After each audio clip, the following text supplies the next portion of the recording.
Una noticia nos sorprendió esta mañana en nuestros medios. República de Cuba gana pleito en Londres. CRF no es acreedor del Estado cubano. Durante meses hemos seguido al detalle el proceso y junto al equipo legal de cubanos, de españoles, de ingleses, he tenido esa posibilidad de no pocos momentos importantes que han permitido llegar hasta este resultado de hoy. En ese grupo se han trazado estrategias, se han debatido ideas, ha primado la inteligencia colectiva y lo mismo allá en Londres, aquí en La Habana o en Madrid, la premisa principal ha sido una sola siempre: defender la verdad.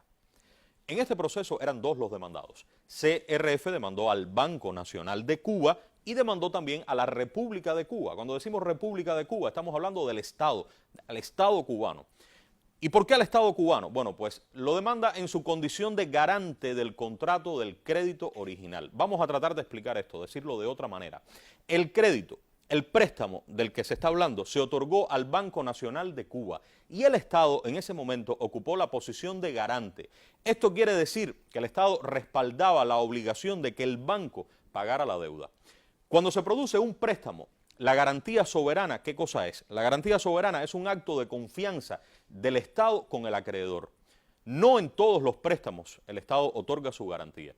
Cuando el Estado lo hace, ¿qué ocurre? Que está demostrando respeto hacia ese ente que otorgó el préstamo. La garantía soberana es entonces la obligación, vamos a entender así, garantía soberana, obligación del Estado de asumir el pago en caso de que el deudor no pague, no lo haga. Es fácil comprender que si el Estado se obliga a pagar una deuda a alguien y ese alguien cambia, el Estado tiene obligatoriamente que estar de acuerdo, que dar su consentimiento. Vamos a tratar de entenderlo con un ejemplo. Digamos que Juan le prestó dinero a Pedro. Pedro y Juan acordaron que si Pedro no puede pagar, entonces Julio, una tercera persona, va a ser el que pague. Si Pedro y Juan cambian algún detalle del negocio que ellos hicieron, el préstamo entre ellos, ¿usted cree que deberían avisarle a Julio? ¿O que Julio debe sencillamente acatar lo que ellos acuerden sin tomarlo en cuenta? Y si entra en el negocio un extraño que no es ni Juan que prestó el dinero, ni Pedro que lo recibió, y si además ese extraño que viene, que entra, actúa de forma ilegal, soborna, miente, te demanda en un tribunal. Este es un ejemplo sencillo que ilustra lo que ha ocurrido entre personas, que podemos ser, por ejemplo, usted, yo.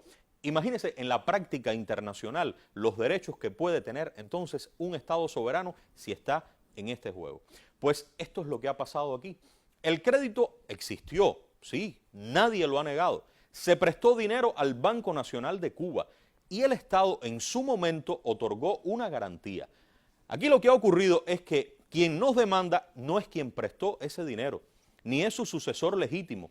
Y para ser tomado en cuenta, para convertirse en el acreedor, el Estado tenía que dar su consentimiento. Es indispensable porque fue otorgada la garantía dada por el Estado.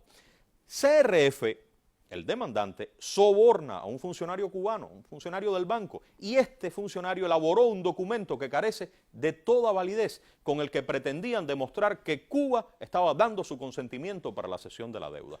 La sentencia de hoy plantea claramente que el Estado cubano está fuera del pleito. Repito, fuera del pleito. CRF, ¿qué podrá hacer? Bueno, pues podrá continuar con el proceso, pero ya no contra el Estado. Podrá continuar solamente contra el Banco Nacional de Cuba. Y de ser así, corresponderá entonces al banco poner sobre la mesa del tribunal los elementos que demuestren la ilegalidad de las acciones realizadas por esos funcionarios. Y con ello probar que CRF no es su acreedor. Esto significa, las personas han preguntado en la mañana, ¿significa que hay que continuar? Sí, hay que continuar, es cierto. Pero vamos a ser realistas. Escuchen esto. Lo que realmente quería el fondo buitre, lo que buscaban los demandantes, eso se les ha caído. Se les derrumbó como un castillo de naipes. ¿Por qué se les derrumbó? Porque lo que estaban buscando realmente era una condena al Estado cubano, condenarlo en un tribunal importante de alto prestigio internacional.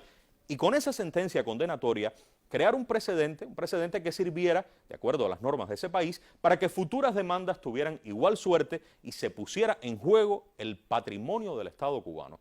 Patrimonio que en una sociedad socialista es patrimonio del pueblo. La gran noticia de hoy es que eso no va a ocurrir. Esa es la realidad.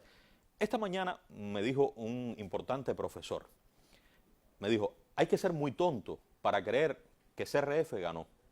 Increíblemente, CRF lo está diciendo. No se asuste si lo lee, si lo ve. Algunos medios lo están reflejando. Pero lo que aquí pasa es que la sentencia es pública. Sus más de 90 páginas ya aparecen en el sitio web del Tribunal Inglés. Mañana el ministro de Justicia va a comparecer ante nuestros medios. El ministro va a brindar más elementos, va a responder preguntas. Aquí no hay absolutamente nada que ocultar. Es una victoria de Cuba. Es una victoria de la verdad.